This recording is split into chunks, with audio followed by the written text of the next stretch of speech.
ताज्या बातम्या व ठळक घडामोडींसाठी पाहत राहा JBN महाराष्ट्र।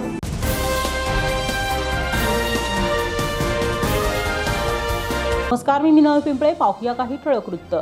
जामनेर तालुक्यातील गोदरी गावचे सुपुत्र माजी अभियंता JK चव्हाण तसेच त्यांच्या सौभाग्यवती व माजी महिला व बालकल्याण सभापती रजनी चव्हाण यांना सामाजिक, राजकीय व शैक्षणिक क्षेत्रातील उल्लेखनीय आणि प्रेरणादायी कार्याबद्दल जाणीव सांस्कृतिक अभियानाच्या वतीने राज्यस्तरीय जाणीव पुरस्कार प्रदान करण्यात आला। या उल्लेखनीय यशाबद्दल गोदरी गावात त्यांचा भव्य सत्कार समारंभ आयोजित करण्यात आला होता। या कार्यक्रमाला महाराष्ट्र राज्याचे जलसंपदा तथा आपत्ती व्यवस्थापन मंत्री गिरीश महाजन तसेच जामनेर नगर परिषदेच्या नगराध्यक्षा साधना महाजन यांची प्रमुख उपस्थिती लाभली। गोदरी गावातील समस्त ग्रामस्थांच्या वतीने हा सत्कार समारंभाचे आयोजन करण्यात आले होते। यावेळी उपस्थित मान्यवरांनी JK चव्हाण आणि रजनी चव्हाण यांनी विविध क्षेत्रात केलेल्या कार्याचा गौरव करत त्यांच्या सामाजिक बांधिलकीचे कौतुक केले। कार्यक्रमात परिसरातील विविध क्षेत्रातील मान्यवर, ग्रामस्थ, सामाजिक कार्यकर्ते तसेच महिला पुरुष मोठ्या संख्येने उपस्थित होते। शिवाजी महाराज की जय। ज्यांनी आयुष्यभर तत्वाची लढाई केली, शासन प्रशासन, आयुष्यातील व्यक्तिगत संघर्ष यशाच्या माध्यमातून आपण परावर्तित केले। काय दिव्याप्रमाणे झळला स्वतः जळत असताना प्रकाश देण्यासाठी झटला कर्तव्य तत्पर होण्यासाठी काय शिस्त, छत्रपतींनी दिलेला पराक्रम, भौतिक सुसंपन्नता लाभली। त्या माध्यमातून रावसाहेबांच्या आजवरच्या कर्तृत्ववान प्रवासामध्ये जर कोणती गंभीर शक्ती म्हणून उभी असेल तर त्यांच्या सहचारी आदरणीय ताईसाहेब रजनीताई चव्हाण, राजकीय परंपरेचा समृद्ध वारसा स्वर्गीय आमदार हरिभाऊ जावळे यांच्या कन्या असलेल्या आदरणीय ताईसाहेबांनी अत्यंत साधेपणाने संसाराची वाटत कुटुंब, प्रपंच, समाज आणि रावसाहेबांच्या सेवावृत्तीची त्यांनी प्रेमाने, संयमाने आणि समर्पणाने सांभाळली।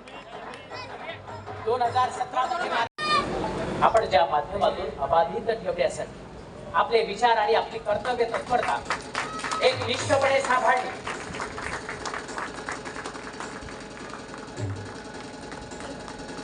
आदरणीय भाऊ,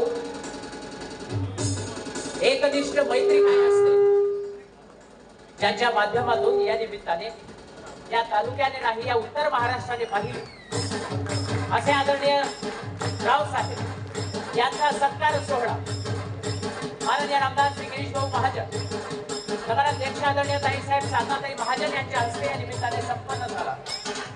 सावित्रींनी सत्यावानाला आणलं तशी एक कठीण काळातून एक कुटुंब गेलेलं आहे। आम्ही सर्व त्याचे साक्षीदार आहोत। आम्ही त्या कालखंडातून गेलेलो आहोत। मला आठवतं की JKचे सासरे रजनीताईंचे वडील हरिभाऊ ज्यावेळेस आजारी होते, त्यांना अटॅक आला होता आणि बरेच दिवस त्याच्यानंतर आजारपणामध्ये त्यांच्या रजनीवहिनीच्या आई त्यांची सेवा करत होत्या। हरिभाऊ असं म्हणायचे, ही माझी आई आहे।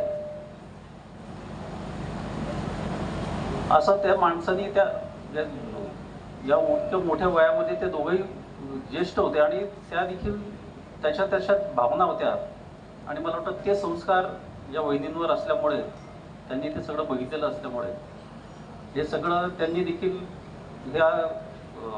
हा प्रवास इथपर्यंत त्यांच्या साथीने पूर्ण झालेला आहे। लग्नाची तिथी दांडगी होती, अनेक कार्यक्रम होते आणि या कार्यक्रमाच्या निमित्ताने ती उणीव खऱ्या अर्थानं भरून निघली। आपला हा सन्मान आपण केलेल्या कामाचा आहे।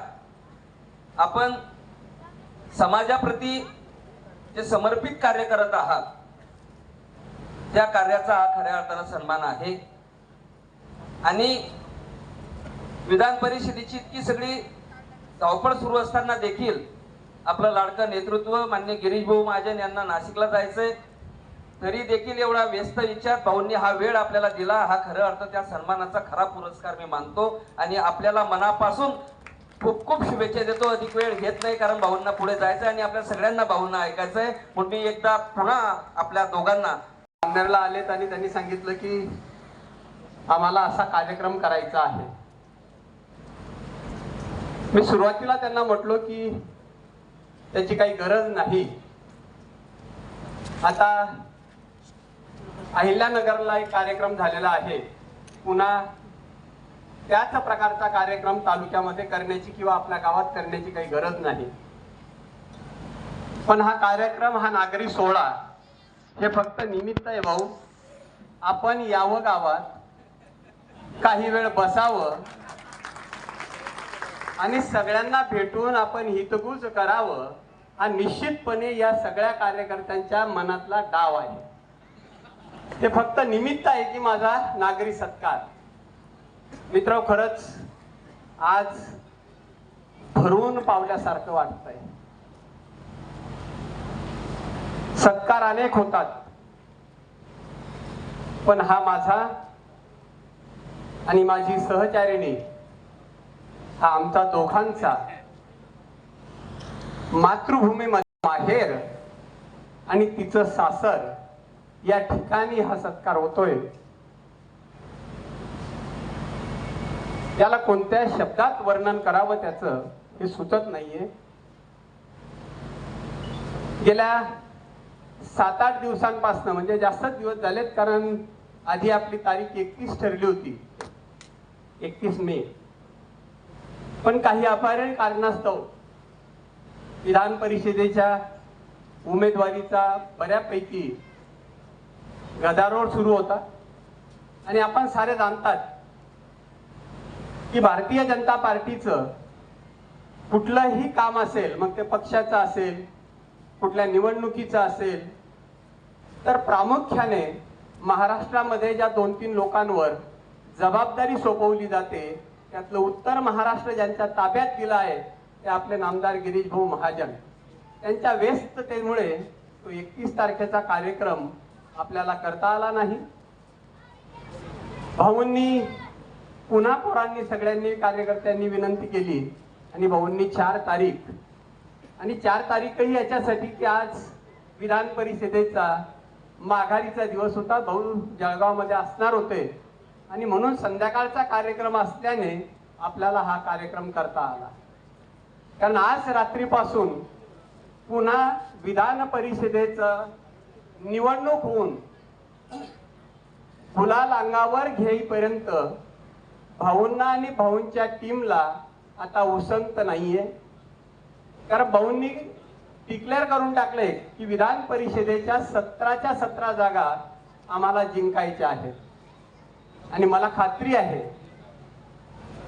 की जिथे गिरीश भाऊंनी ठरवलं 25च्या 25, 55 म्हटलं की 58, नाशिक घेईल म्हटलं की नाशिक घेतलं, असं म्हणणारं नेतृत्व हे आपल्या तालुक्यातलं आहे, आपलं आहे.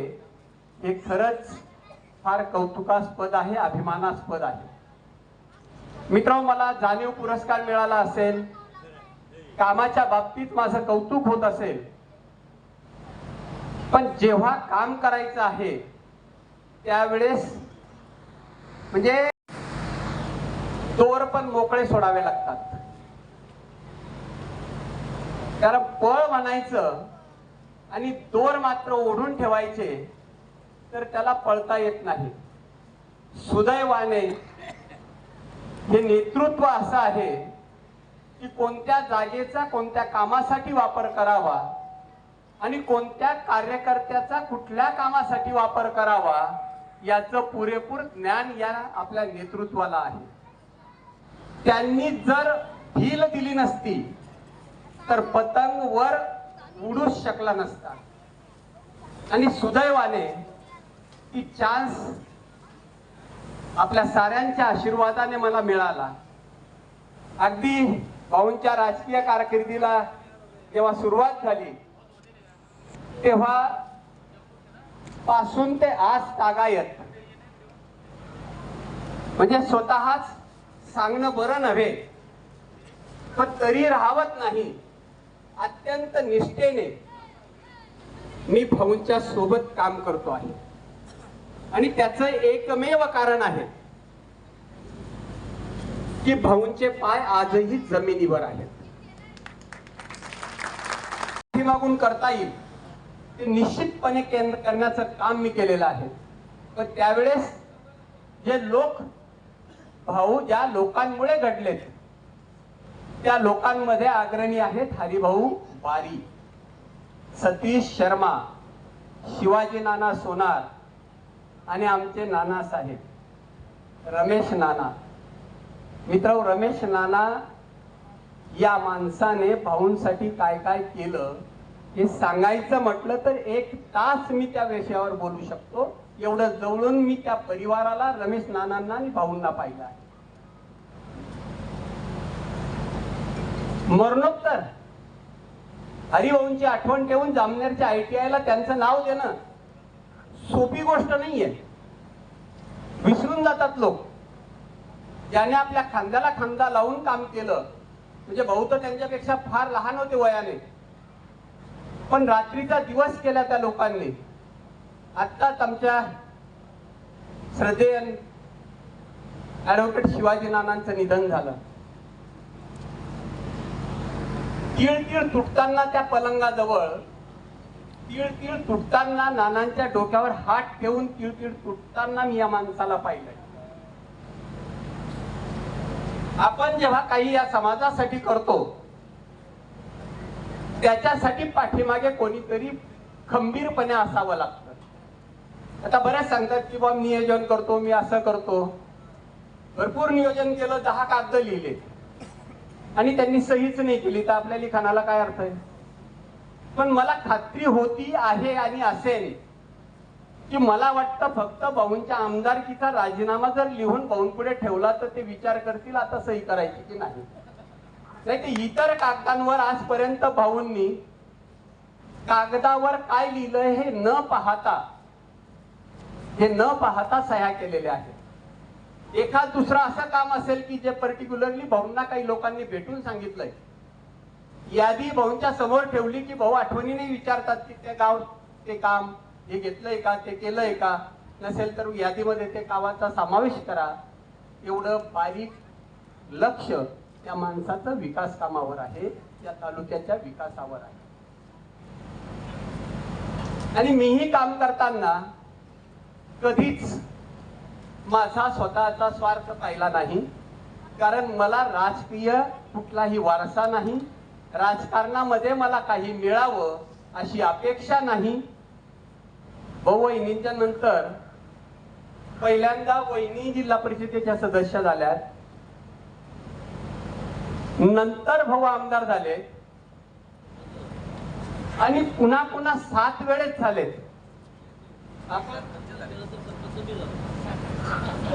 त्याच्यानंतर भाऊ सरपंच झाले, पण मध्ये 1.5 वर्षानंतर, 1.25 वर्षानंतर इलेक्शन झालं आणि भाऊ आमदार झाले. एकदा नव्हे, दोनदा नव्हे, 7 वेळा आपण त्यांना निवडून दिलं. हे उगीच घडत नाही. कार्यकर्ते जे इलेक्शन पिरियड मध्ये, निवडणुकीमध्ये फाटलेले तुटलेले बीजेपीचे कार्यकर्ते आहेत. सदन लोकांचा वेगळा पक्ष आहे. भारतीय जनता पार्टी हा फाटक्या तुटक्या कार्यकर्त्यांचा पक्ष आहे. अगदी सामान्यातल्या सामान्य माणसाला न्याय देण्याचं काम कोणता पक्ष करत असेल तो भारतीय जनता पार्टी.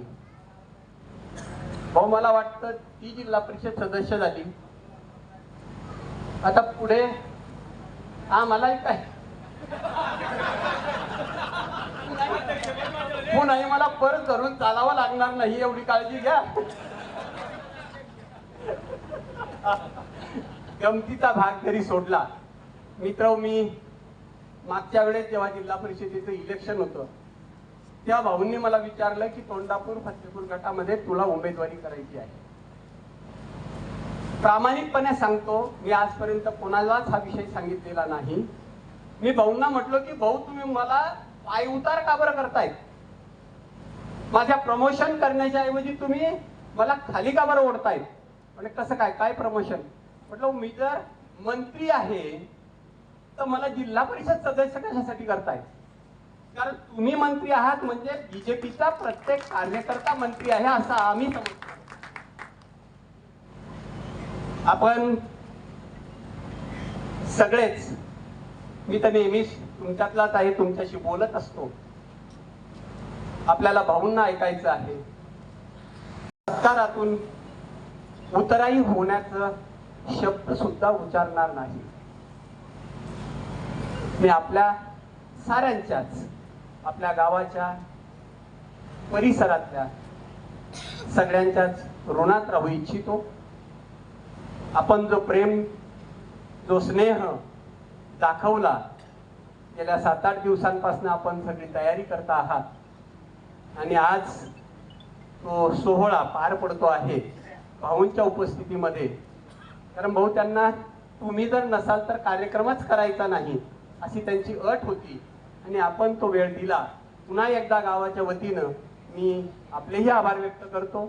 मी सर्व गावकऱ्यांचे आभार व्यक्त करतो. आणि आपण जो स्नेह आज दाखवला, जे प्रेम आज दाखवलं, हे प्रेम या पुढेही आम्हा दोघांवर, आम्हा उभयतांवर असंच राहू द्यावं ही विनंती करतो आणि थांबतो.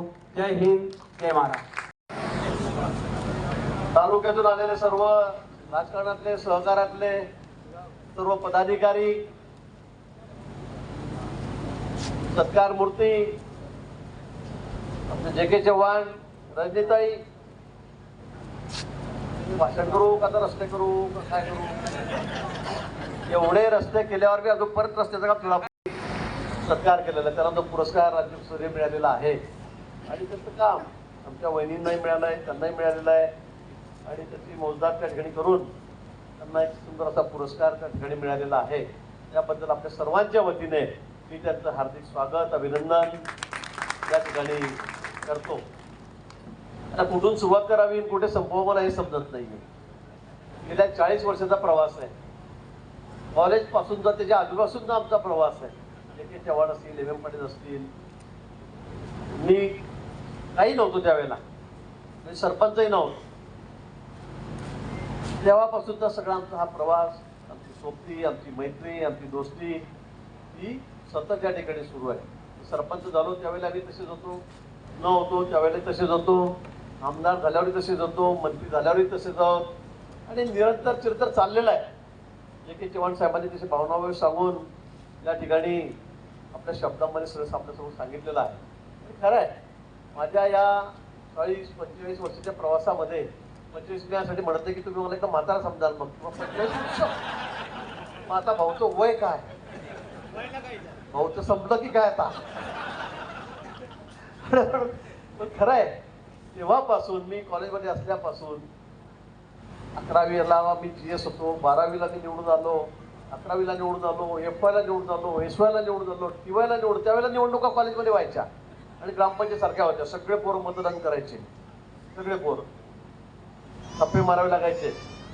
11वी, 12वी, FY, SY, TY सगळे कॉलेजच्या मुलामध्ये इलेक्शन व्हायचं. मी उभा राहायचो आणि मी प्रत्येक वेळेला 5 ते 5 वर्ष निवडून आलो. म्हणजे सवय तेव्हापासून लागली मला. ग्रामीण भागातच विद्यार्थी तुम्हाला निवडून द्यायचे, ही वस्तुस्थिती आहे. संघाचा स्वयंसेवक, ते संस्कार माझ्यावर. नंतर मग मी कॉलेजपासून या सगळ्या राजकारणाला सुरुवात केली आणि त्यावेळेला ठप्पे मारायचे असायचे. आता वेगळी परिस्थिती आहे. आता काय असायचं, 11वीमध्ये सगळ्यात हुशार विद्यार्थी कोण, 90% घेणारा तो कॉलेजचा CR. 12वीचा सगळ्यात हुशार विद्यार्थी, FYचा सगळ्यात हुशार विद्यार्थी आता CR, SYचा, TYचा सगळ्यात हुशार विद्यार्थी, सगळ्यात जास्त मार्क घेणारे विद्यार्थी जे आहेत ते CR होतात. आणि त्यातून सगळ्यात हुशार जो असेल तो UR होतो, तो मेन होतो. आता आपल्या वेळेला तसं नव्हतं. आपल्या वेळेला आपणच मागच्या बाकावर बसणारे सगळ्यात. अभ्यास येऊ का नाही येऊ, पण निवडणुकीमध्ये जिंकायचं असं आपलं काम होतं. बॅक बेंचर्स एकदम मागे बसणारे, ते एकदम अडदाण धर हाण, कसा मतदान जनती पाहतो तुला, घर मतदान. त्यामुळे मग 5 ते 5 वर्ष निवडून झालो. काय नाही आजकाल जे.के. चव्हाणांनी खरं सांगितलं या ठिकाणी. काय माझं, मी का 5पर्यंत मुलगा शाळेतल्या, काय आमच्याकडे काय छोटी शेतात झोपडीत राहायचो आम्ही. नंतर मग 2 खोल्याचं घर घेतलं. जे.के. चव्हाण आता राहत आहेत, ते आता नवीन बांधलं गेलं, पण तिथेच 2 खोल्याचं घर, एक स्वयंपाकघर, ते कसं गाडीचं घर. म्हणजे थंडी आली वाराला पोहोचलं की त्याला प्लास्टिकचा कागद लावायचा ना, मी सगळेजण झोपायचं 4 जण, 2 बहिणी, मी, आई वडील. ही आमची परिस्थिती होती. अशा परिस्थितीमध्ये लोक म्हणतात पैशावर मतदान भेटतं, बाबूजी पैशावाले होते. त्यानंतर संजय दादा आलेत का, चिरंजीवाला आमचा सुरेश डॉक्टर या ठिकाणी आहेत, नंतर ते बी उभे राहिले. आमचे संजय दादा 4 वेळा 5 वेळा माझ्या विरोधावर उभे राहिले. सुरेश डॉक्टर उभे राहिले. DK दादा पण उद्धव होते ना, DK दादा उभे राहिलेत.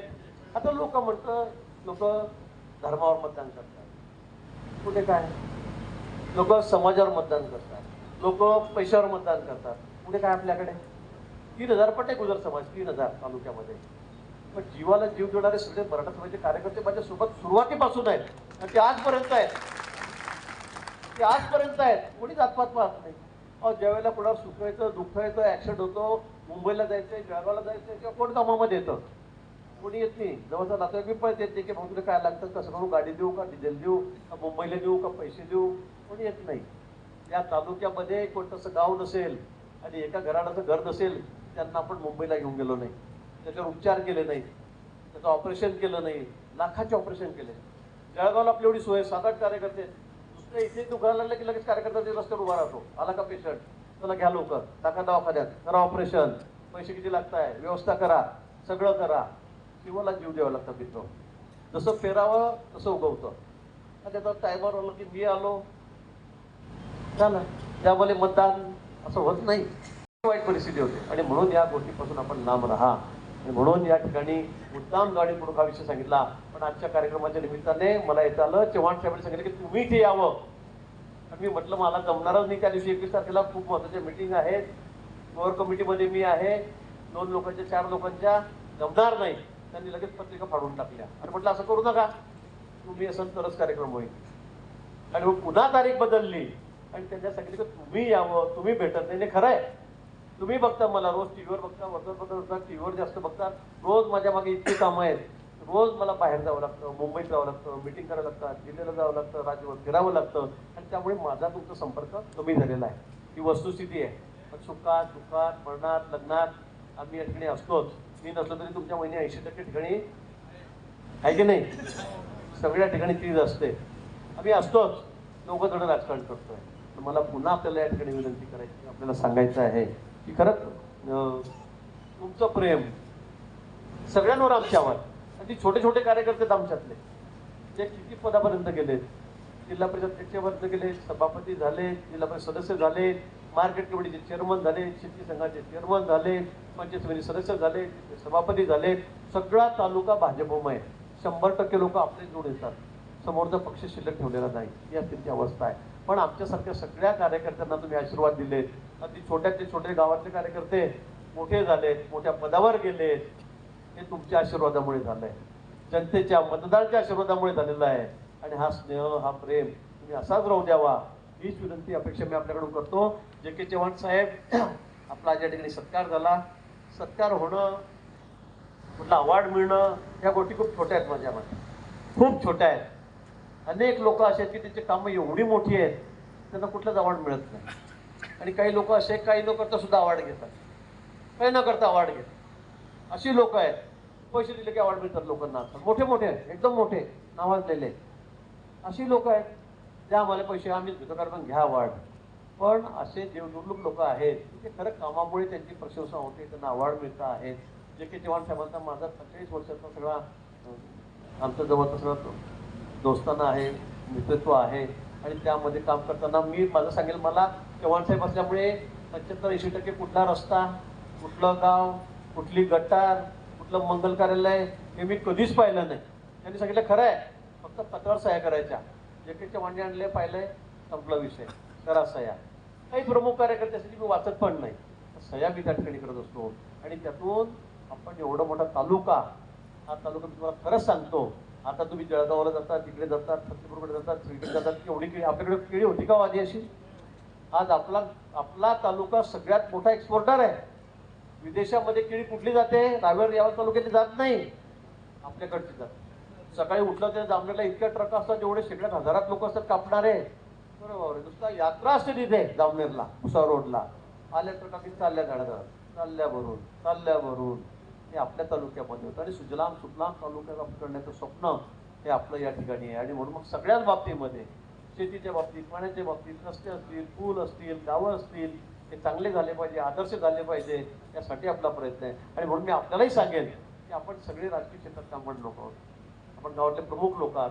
आपलं गाव सुंदर कसं होईल, आपलं गाव उद्या पर्यावरण दिन आहे, झाडं कशी लावता येतील जास्तीत जास्त, याकडे आपण लक्ष दिलं पाहिजे. माझं गाव हिरवगार कसं होईल, त्याकडे लक्ष दिलं पाहिजे. आज टेम्परेचर 49 पर्यंत गेलंय. या महिन्यामध्ये विदर्भामध्ये टेम्परेचर 49. लोक राहतील का मरतील? 48 आपण क्रॉस केलाय, कधीच नव्हतं इतकं टेम्परेचर होतंय, इतकी उष्णता तापते. कशामुळे होत आहे? झाडं तुटत चालली, झाडं कोणी लावत नाही, पर्यावरणाचा ऱ्हास होत चाललेला आहे. मला वाटतं ते आधी आपल्याला करावं लागेल. एका माणसाने, एका मुलाने एक झाड जरी लावलं तर मला वाटतं असा परिसर आपला सुंदर होईल, गाव आपलं सुंदर होईल. या गावामधली घाण, उकिरडे, हागणदाऱ्या हे सगळं बंद करा. माझं गाव सुंदर गाव असलं पाहिजे, हे आपण आज खुंदाट आज वाजवून घ्या. उद्या पर्यावरण दिन आहे, त्याच्या निमित्तही आपल्याला मी या ठिकाणी शुभेच्छा देतो आणि आवाहन करतो की उद्यापासून येणाऱ्या पावसाळ्यामध्ये आपण आपल्या शेतावर, मोठं शेतात लावा 10 झाडं बंधाऱ्यावर, पिंपळाचे लावा, वडाचे लावा, लिंबाचे लावा, चांगले देशी झाडं लावा. सावली मिळते, चांगली हवा मिळते, ऑक्सिजन मिळतो, ते आपण सगळ्यांनी या ठिकाणी करावं अशी विनंती मी आपल्या या ठिकाणी करतो. पुन्हा जे के चव्हाण साहेब, आमच्या रजनीताई, त्यांना मनापासून खूप खूप अभिनंदन या ठिकाणी करतो. कुठल्याही काळामध्ये मला आता कळालं की त्यांनी कार्यक्रम का घेतला, शेवटी ते बोलले तेव्हा,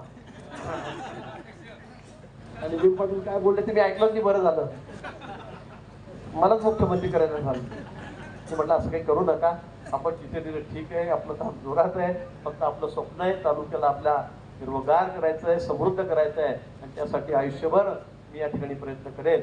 एवढंच अभिवचन आपल्याला या ठिकाणी देतो आणि थांबतो. पुढच्या नाशिकच्या प्रवासाला निघतो. धन्यवाद. जय हिंद, जय महाराष्ट्र. या बातमी इथेच थांबूया. ताज्या अपडेट्ससाठी www.jbnmaharashtra.com या आमच्या वेबसाईटला लॉग इन करा. तसेच यूट्यूबवरील आमचे व्हिडिओ पाहायला विसरू नका आणि गुगल प्ले स्टोअरवरील JBN न्यूज ॲप डाउनलोड करून JBN Maharashtra news channel live पहा. नमस्कार.